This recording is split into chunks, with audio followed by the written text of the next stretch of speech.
कराड उत्तर मतदारसंघ हा सातारा, कोरेगाव, खटाव या तालुक्यांचा काही भाग मिळून निर्माण झालाय। येथे खासदार शरद पवार गटाचे आमदार बाळासाहेब पाटील यांच्या माध्यमातून राष्ट्रवादीची मोठी ताकद आहे। पण मागील 3-4 वर्षांमध्ये झालेली राजकीय स्थित्यांतरे लक्षात घेता भाजपचे आमदार शिवेंद्रसिंह राजे भोसले, जयकुमार गोरे आणि शिवसेनेचे आमदार महेश शिंदे या तिघांमुळे येथे महायुतीची ताकद वाढली आहे। लोकसभेला महायुतीकडून या भागातील उमेदवार दिल्यास येथून त्याला मताधिक्य मिळणार आहे। कराड उत्तर मतदारसंघाने लोकसभेसाठी नेहमीच राष्ट्रवादी काँग्रेसच्या उमेदवाराला मताधिक्य देण्याचं काम केलंय। पण या मतदारसंघात अलीकडे आमदार जयकुमार गोरे यांनी लक्ष घातले। त्यामुळे या मतदारसंघात समावेश होणाऱ्या पुसेसावळी भागातील धैर्यशील कदम यांना भाजपाचे जिल्हाध्यक्ष केले।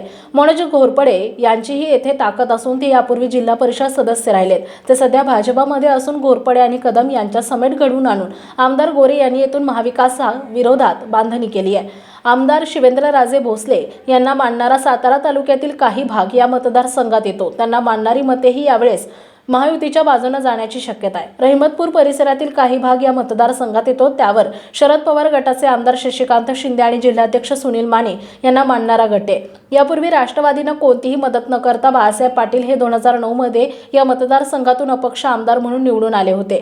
सह्याद्री साखर कारखान्याच्या माध्यमातून त्यांची या मतदारसंघात घट्ट पकड आहे। भाजपने मागील 3-4 वर्षांपासून केलेल्या बेरजेच्या राजकारणामुळे येथे महायुतीची ताकद वाढली आहे। त्यामुळे महायुतीचा उमेदवार कोण असेल त्यावर या मतदारसंघात चर्चा आहे। कराड भागातील उमेदवार लोकसभेला असेल तर त्याच्या बाजूनेच मताधिक्य जातं। या आजपर्यंतचा इतिहास आहे। महाविकास आघाडीची ताकद या मतदारसंघात आहे, पण काँग्रेसचे माजी मुख्यमंत्री पृथ्वीराज चव्हाण आणि उदयसिंह उंडाळकर यांची भूमिका महत्त्वाची राहणार आहे।